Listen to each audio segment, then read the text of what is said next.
9 days after Edwin left Houston, a sheriff's deputy found his car sinking beneath an old bridge somewhere deep in the Louisiana bayou.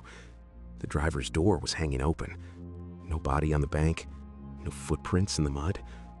The officers wrote up their report, figured the current had pulled him downstream, and drove back to the highway. But here's the thing. The current didn't take Edwin anywhere, and Edwin wasn't gone. He was exactly where he was supposed to be. He just didn't know it yet. It all started 9 days before that. 9 days before the car. 9 days before the bridge. It started with an email. Edwin was at his desk that morning, running through his calendar like he always did. 8:30, teen check-in, 10 o'clock, call with Dallas, 12:30, a flight to New Orleans for an investor meeting. Everything scheduled, everything controlled. That was how Edwin lived his life. Then he opened his inbox and saw a message with no subject line. It had come in overnight, and the name attached to it stopped him cold. Caleb Miller. Edwin read the message twice. If you're heading to New Orleans, make a detour to Bayou Verde. I need to talk to you. Caleb. 4 lines. No explanation, no greeting, just that. See, 5 years ago, Edwin and Caleb had worked in the same department, same office, same coffee machine, but Edwin had decided that Caleb was slowing things down. So he'd put together a folder, carefully prepared, every detail in place, and walked it to the director's desk. Caleb was fired within the week. Edwin had his promotion within the month. The way Edwin saw it, one of them was pulling the team up. The other was pulling it down.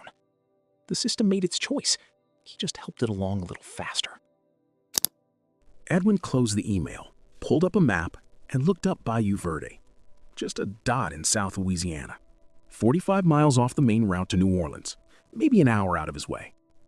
He sat there a moment, thinking. Then he tapped, get directions. 1 hour, 12 minutes. He pocketed his phone, grabbed his keys, and headed for the parking garage. He told himself it was just a quick detour. An hour there, an hour back. Clear the air, close the chapter, move on. He was good at that, moving on. It was one of the things he did best. Down in the parking garage, before he started the engine, Edwin decided to double-check the address from the email. He opened his phone, went into his inbox, and searched Bayou Verde. Nothing came up. He tried searching Caleb's name. Nothing. He checked his archive, his trash, his spam. He went through every folder he had. The email was gone. Not moved to another folder. Gone. Like it had never existed. Edwin stared at the screen for a long moment. Then it went dark, and he saw his own reflection staring back at him from the black glass. He unlocked it again and said quietly to no one, "Must have deleted it by accident." He didn't believe it, but it was the only explanation that didn't require him to sit in that parking garage and ask questions he wasn't ready to answer. He started the engine and drove out into the morning. Louisiana didn't announce itself. The change came gradually, the way a room gets colder before you notice it's cold. The flat Texas roads gave way to water. Small canals first, then wider channels running alongside the highway. Cypress trees began appearing in the distance, standing up from the still surface like dark sentinels. Then the sugarcane started. It rose on both sides of the road, tall, dense walls of green that blocked everything beyond. Old live oaks stood between the fields, their branches draped with Spanish moss that hung long and gray and barely moved. After Lafayette, the GPS directed Edwin onto Parish Road 12. He turned off the main highway. The traffic disappeared. The road narrowed. And somewhere behind him, without Edwin noticing, the world he was used to quietly closed its door. Edwin hadn't seen another car in 10 minutes when the radio cut out. Not static, silence. The song just stopped mid-word, like someone had pulled a plug. He tried every preset. dead air across all of them. He switched the radio off. A few minutes later, his phone dropped all signal bars, one by one, until the screen read, "No service." He wasn't worried yet. That was normal out here. What wasn't normal was what happened when he checked the GPS. It said he had 20 miles to go. He kept driving. A few minutes passed. He glanced at the screen again. 25 miles. He hadn't made a wrong turn. He hadn't stopped. He had been moving forward the whole time. And somehow, the distance had grown. The bridge appeared after a long, slow bend in the road. Edwin hit the brakes the moment he saw it. It was old. Wooden planks gone dark with moisture. One side of the railing completely missing. A rusted weight limit sign at the entrance with numbers too worn to read. Below it, the bayou moved slow and black, its surface broken every now and then by wide, quiet circles, the kind that appear when something large shifts in the water underneath. Edwin lowered his window. The air that came in was thick with the smell of standing water and rotting wood. There were no birds, no insects, no sound at all except the slow pull of the current below. The GPS had exactly one thing to say: continue straight. Edwin put both hands on the wheel and pressed the gas. The planks groaned under his tires. The whole bridge trembled with every foot of progress. Halfway across, there was a sharp crack, loud as a gunshot, and the right side of the bridge dropped several inches beneath him. Edwin floored it. The car lurched forward, skipped over the last few boards, and slammed down hard on solid asphalt. He braked. His hands were gripping the wheel so tight his knuckles had gone white. He sat there for several seconds. Then he looked in the rearview mirror. The bridge was going down. Slowly, almost peacefully. The center span folding into the black water first, then the outer sections. The broken railing tilting sideways and disappearing with barely a ripple. In seconds, it was gone. Just dark water where a bridge used to be. Edwin got out and walked back to the edge of the road. What he saw in the water made him stop. The wooden pilings sticking up from the surface were covered in thick coatings of river moss, barnacles, and silt, the kind of buildup that takes years to form, not minutes. He pulled out his phone and took a photo. When he looked at the screen, the image showed only black water and ancient, encrusted wood. No debris from a fresh collapse, no disturbed mud, no sign that anything had just fallen. That bridge hadn't come down just now. By the look of it, it had been gone for years. Edwin stood there a moment, turning the phone over in his hands. Then he walked back to his car. Wood rots fast in humidity like this, he told himself. Just bad timing. I got lucky. He heard how unconvincing it sounded.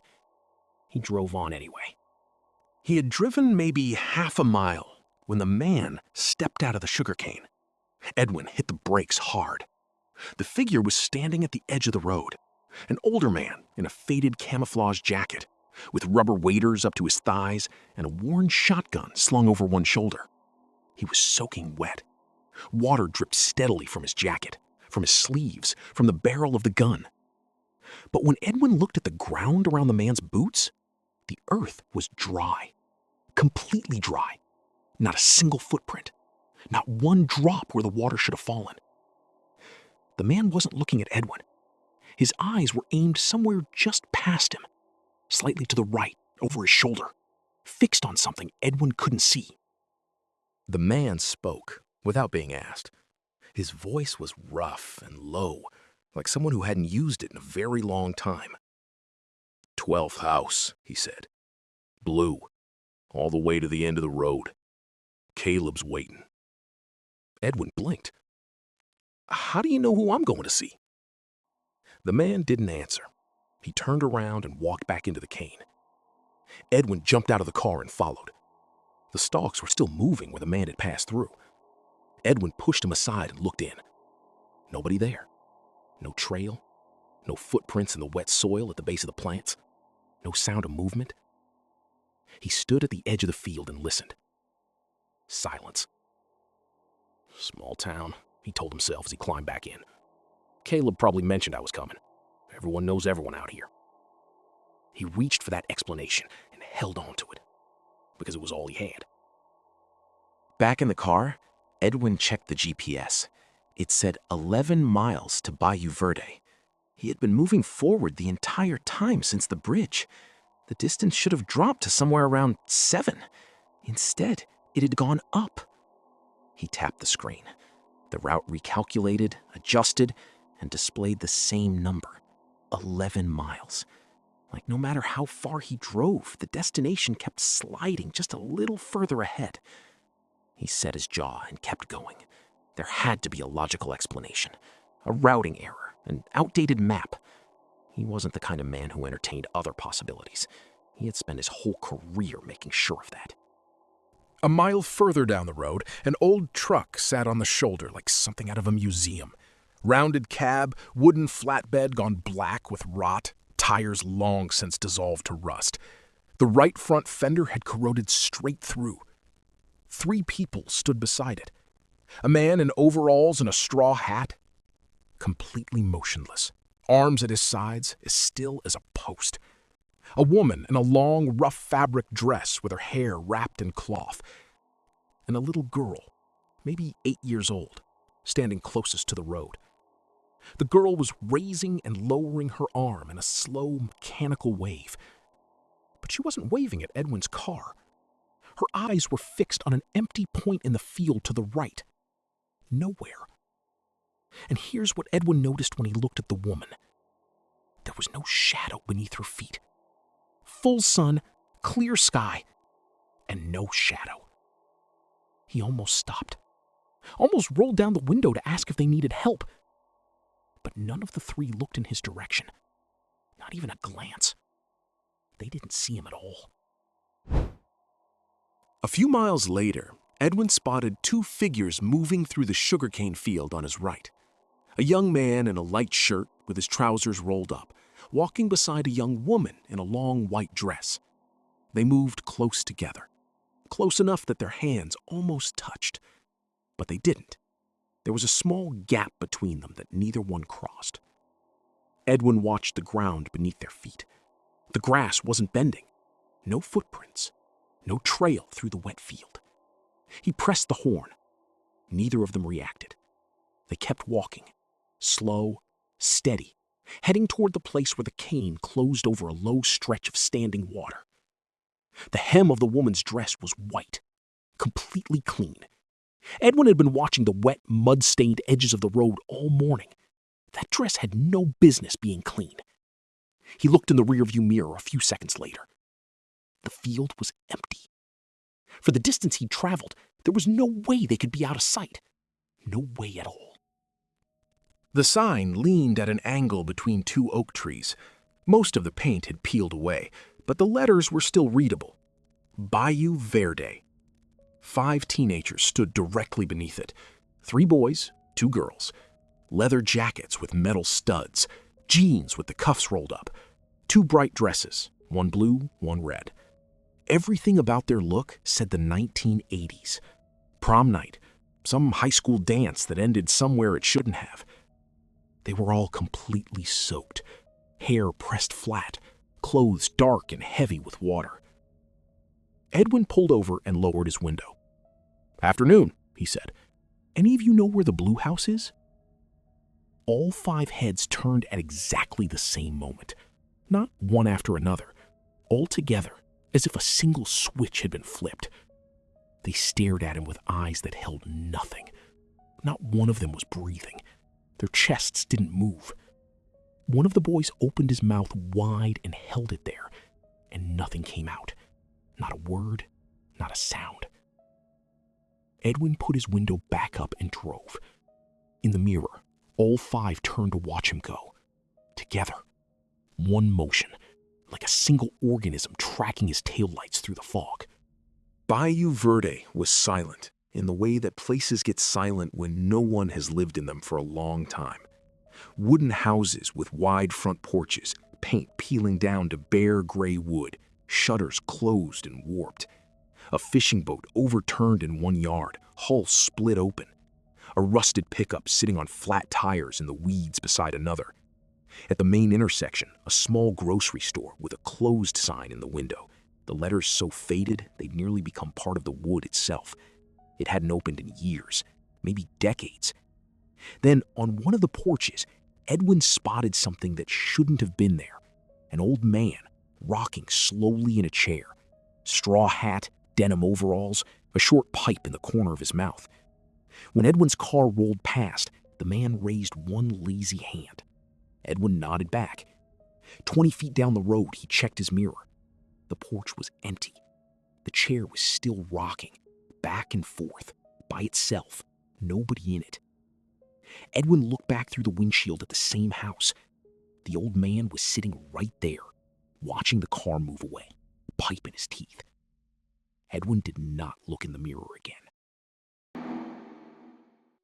At the end of the street, where the Spanish moss hung so low it dragged across the roof of the car, a pale blue house stood alone in the shadows of the oaks. One window glowed with warm light, the only light in the whole village.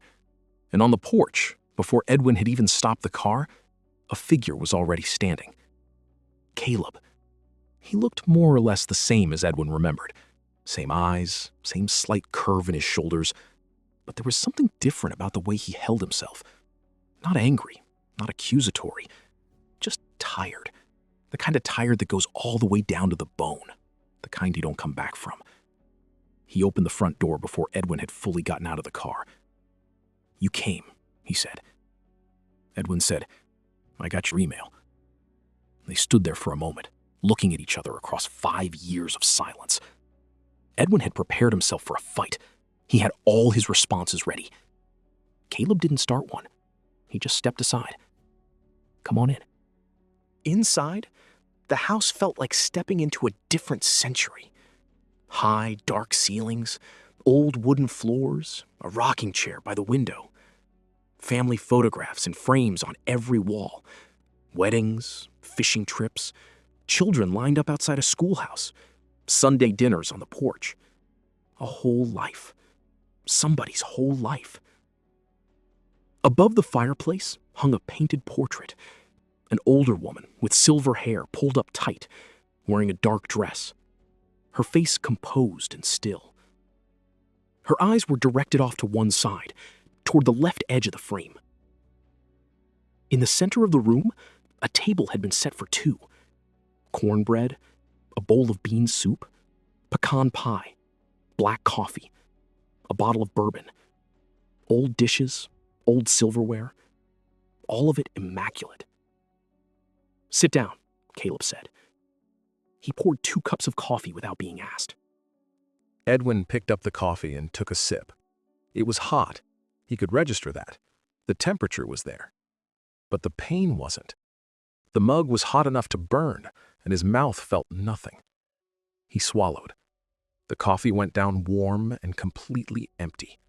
No bitterness, no smell, nothing his brain could identify as flavor. Like drinking hot water with the idea of coffee removed from it. He set the mug down and tried a piece of cornbread instead. Fresh, warm, soft in his hands. He chewed slowly. Nothing. He tried the soup. He could feel the weight of the spoon, the texture of the liquid, the heat of the bowl. But the soup didn't taste like anything. Not bland, not unseasoned, just absent. Like something that existed only in terms of shape and temperature, with all the rest stripped out. He looked down at the spoon in his hand. He could see himself holding it. The warmth from the bowl didn't go anywhere. It just sat on his skin and stopped. "Something's off with the food," he said. "I know," Caleb said quietly. Then a floorboard creaked upstairs. One creak and then another followed as slow and deliberate footsteps moved down an upstairs hallway before the house fell into total silence. "Who was up there?" Edwin asked, but Caleb did not answer. He was looking directly at the portrait above the fireplace, and Edwin followed his gaze and felt something shift in the air around them. The woman in the painting was no longer looking to the side, because she was now looking straight into the room and staring right at them. He was certain that was not how it had been 5 minutes ago. "Is that your grandmother?" he asked, keeping his voice flat. "That is Mama Ruth," Caleb said, "and she built this house before she passed 13 years ago." A voice came from the kitchen then, and it was a woman's voice that sounded old and unhurried and completely calm. "You are frightening our guest, Caleb," she said, and then she walked through the doorway. It was the exact same woman from the portrait, with the same silver hair, the same dark dress, and the same composed, patient expression. She looked at Edwin and smiled the way people smile when they have been waiting for you to arrive for a very long time. "Welcome, son," she said. "So please eat, because you had a long road." After Mama Ruth returned to the kitchen, Edwin turned back to Caleb and asked why he had brought him all the way out here. Caleb stared into his coffee for a long moment before he explained that there was simply no one else left to call. Edwin asked what that meant, and Caleb told him that everyone who could leave Bayou Verde had left, while the ones who stayed behind simply could not. Edwin leaned back in his chair and described the people he had passed on the way in, mentioning the hunter who came out of the cane and the family standing by the old truck. He also described the couple in the field and the teenagers at the town sign, and Caleb listened to the whole story without interrupting once. When Edwin finished, Caleb said he knew all of those people, explaining that the hunter had drowned in the bayou, and the family with the little girl had died in the flood of 1934. The young couple had wrapped their car around a tree on the way home from prom night in 1956, and the teenagers had all drowned here in the summer of 1986. "And?" Edwin said, waiting for the rest of the explanation. Caleb looked at him directly and said they were all still here, every single one of them, because they had never left. "You were talking about them like they are dead," Edwin said. "They are dead," Caleb replied simply. "Caleb," Edwin started to say, but Caleb stopped him. "So am I," Caleb said, speaking without any hesitation or shift in his tone. He said it the exact same way he had said everything else, just like he was reporting a basic fact. 3 years ago, my motorcycle went completely off the road in the pouring rain, Caleb explained. They found me the next morning, and I have been here ever since. Edwin looked at him for a long moment, unable to process the words. Then he let out a short, dry, and entirely humorless laugh. "Okay, good one," Edwin said. "You really had me going for a second." "I am not joking," Caleb said. "You opened the front door, you made coffee, and you set the entire table," Edwin argued. "You are a living person, Caleb." "I opened the door," Caleb agreed with him, "but I am still dead. Because out here, those two things can both be true at the same time." From the kitchen, Mama Ruth's voice drifted back into the room. "Do not push him, Caleb," she called out, "because he is not ready yet." Edwin pushed back from the table and stood up. "I should get going," he said. "This has been—" He paused. "Interesting." He crossed to the front door and put his hand on the knob. He turned it, but the door didn't move at all. He tried the other direction, but there was absolutely nothing. He grabbed the knob with both hands and pulled hard. The door held like it was built directly into the wall. There was no lock, no bolt, and no mechanism he could feel. It was just a door that completely refused to open. He turned around. "Open it, Caleb," Edwin said. "I didn't lock it," Caleb said. "It won't open because there is nowhere for you to go." "What did you do to it?" Edwin demanded. "Nothing," Caleb replied. "Then who did?" "Nobody," Caleb said. "Because that is just how it works here." Edwin felt the back of his shirt clinging tightly to his skin. He peeled it away, and it came off with a faint wet sound.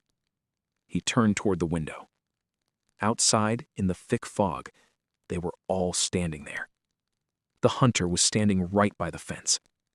The family was near the gate, and the little girl was no longer waving, because she was just watching the house. The young couple stood at the edge of the road. The 5 teenagers were standing further back in the deep mist. All of them were facing the house, and all of them were facing him. "You did this on purpose," Edwin said. "You brought me here on purpose." "Yes," Caleb said. "Why?" Edwin asked.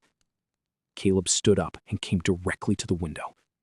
"Because of what you did to my life," he said. "Because you didn't even notice when it ended.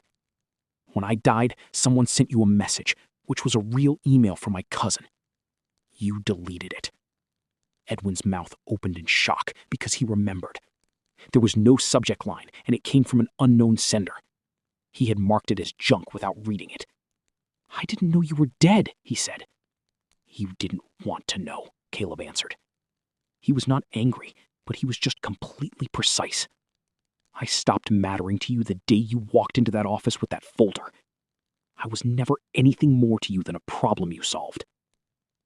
Mama Ruth appeared directly in the doorway, and she stood there quietly while looking at Edwin with that same patient expression that never seemed to change.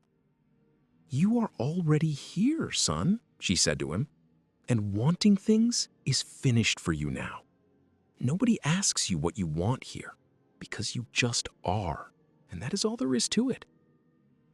Caleb was quiet for a long moment, and then he spoke much softer than before.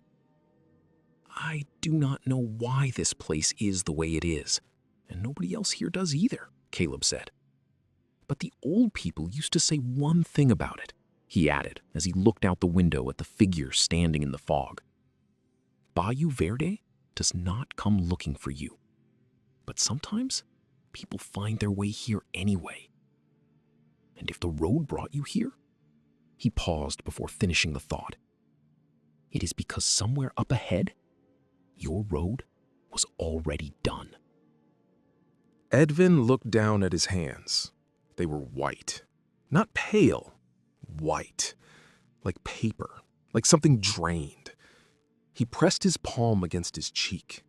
His skin was cold. Not the surface cool of air conditioning. Cold from the inside. The kind of cold that doesn't move. On the wall near the fireplace was an old mirror in a dark wooden frame. Edwin walked over to it. The room was reflected clearly. The table, the chairs, the rocking chair by the window. Mama Ruth's portrait above the mantel. Where Edwin should have been standing, there was nothing. Just the room, going on without him. He raised his hand. In the mirror, the room stayed still. He held his breath, counted. 10 seconds, 20, 30. His chest didn't tighten. His body didn't ask for air. He tried deliberately inhaling, just to see. His chest rose, the old reflex working on its own. But the air didn't help. There was no relief, no difference. He had not been breathing for a long time. He just hadn't thought to notice. "How long?" Edwin asked, without turning from the mirror. 9 days, Caleb said. Edwin closed his eyes, and then it came back, not as a thought, but as a sensation. Physical, total. Black water rushing through a shattered windshield, a seatbelt locked tight across his chest, his hands slamming against a door that wouldn't move. Cold that didn't creep in from the edges, but arrived all at once, everywhere, replacing everything else. And then silence. Not the silence of a quiet place, but the silence that comes after the last sound a person ever makes. He hadn't made it across that bridge. He had gone into the water with it.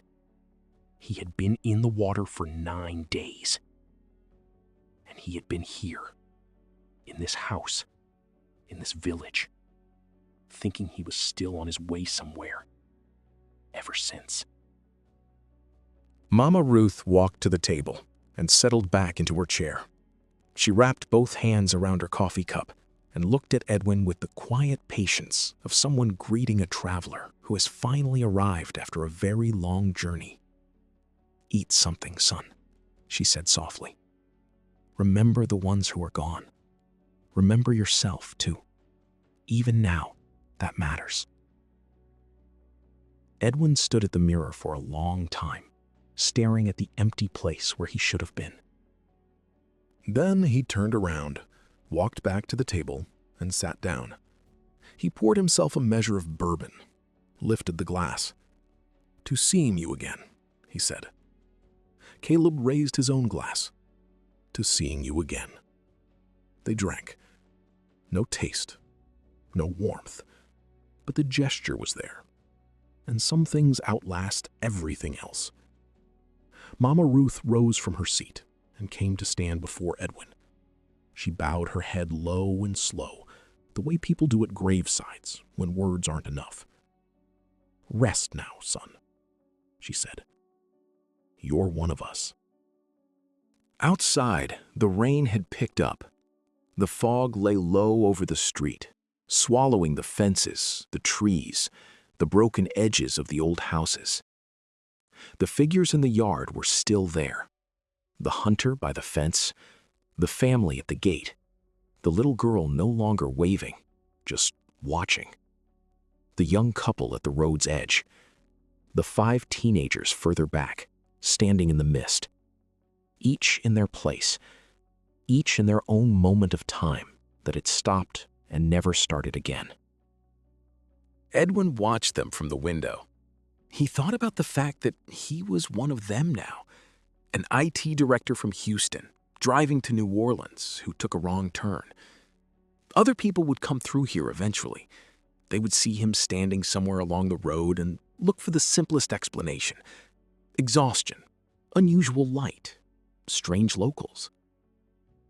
Then the fog shifted, and 2 pale yellow lights appeared on the road beyond the village. Headlights. Someone was coming. All 5 teenagers at the town sign turned their heads toward the light at exactly the same moment. Mama Ruth didn't look up from her coffee. "You see," she said quietly. "Another one. This house is never empty for long." The headlights moved forward, slow and steady. Whoever was behind that wheel was probably checking a GPS that kept changing numbers. Their radio had almost certainly just gone silent. Their phone was showing 4 empty signal bars. And somewhere along the road ahead of them, the wooden planks of an old bridge were waiting. Edwin closed his eyes. The rain kept falling. The fog stayed where it was. And the hunter, the one who left no footprints in the wet ground, had already turned back toward the road to meet the next one.